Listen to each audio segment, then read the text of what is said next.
दोस्तों, चंद्रयान 3 की सफलता के बाद अब इसरो ने अपना एक नया स्पेस मिशन अनाउंस कर दिया है जिसका नाम है आदित्य L1। वैसे इसका प्रपोजल तो बहुत पहले ही आ गया था, लेकिन अभी जो इसका शेड्यूल डेट है, जो लॉन्च होने का डेट है, वो 2 सितंबर अनाउंस किया गया है इसी साल। आइए आज इस वीडियो में हम बात करते हैं कि ये आदित्य L1 मिशन क्या है, ये सन पर जाकर क्या करेगा, क्या सन पर वो लैंड करेगा या कुछ और काम है इसका। और साथ में हम ये भी जानेंगे कि ये जो आदित्य L1 है, तो आदित्य का मतलब तो हमें पता है कि सन, लेकिन जो L1 है वो क्या है। तो चलिए इस वीडियो में हम यही सब चीजों के बारे में बात करती हैं। तो देखो, जो आदित्य L1 मिशन है, तो उसका प्रपोजल तो इसरो ने साल 2008 में ही रख दिया था, लेकिन इसने गति पकड़ा बाद के वर्षों में, जब बहुत सारी सफलता आपको मिलने लगी इसरो को बहुत सारे क्षेत्र में। जैसे कि आप कह सकते हो कि जब इसरो ने रिकॉर्ड बनाया था आपका मार्स पे जाने का, और साथ में फिर जो 100 से ज़्यादा सैटेलाइट इसरो ने एक बार लॉन्च किया था, तो ये जो रिकॉर्ड धीरे धीरे बनता जा रहा था, तो ये स्पेस दे रहा था, ये मतलब कह सकते हो ना कि गति दे रहा था आपको, एक पेस दे रहा था इसरो को कि वो और फर्दर मिशन वो लॉन्च करे। और इसी के तर्ज पर जैसे कि अभी चंद्रयान 3 आपका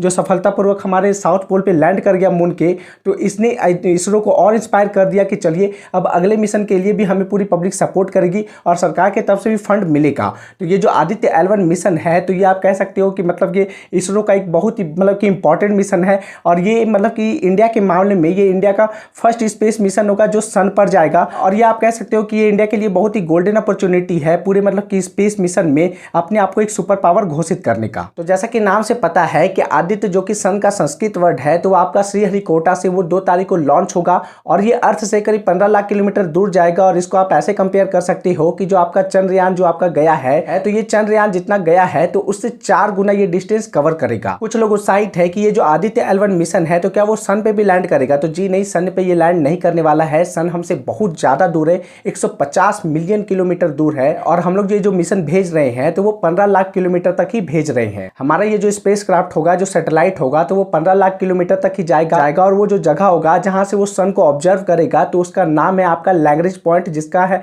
आप कह सकते हो कि नेमिंग है L1। अब आपके मन में सवाल आ रहा होगा कि ये जो लैग्रेंज पॉइंट है यानी कि L1, तो ये क्या है? तो देखो, जो अर्थ और सन के बीच में ना एक ग्रेविटेशनल फोर्स चलता है, आप जानते हो, जो हम लोगों ने बचपन में क्लास में पढ़ा है।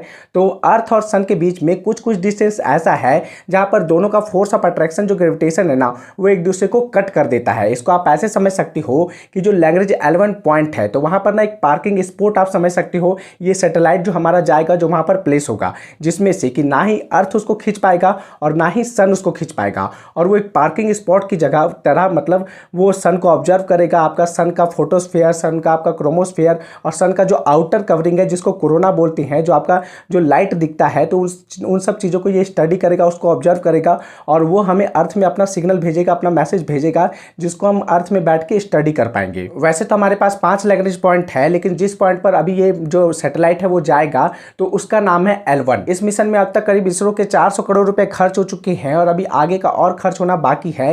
लेकिन इसको अगर आप अदर कंट्री से कंपेयर करो, तो ये उसके मामले में बहुत ही कम है। अब इंतजार है 2 सितंबर का, जब ये आदित्य L1 मिशन लॉन्च होगा, और उसके बाद मैं आपको लेटेस्ट अपडेट देते रहूंगा। तब तक के लिए बने रहिए इस चैनल पे। बहुत बहुत धन्यवाद।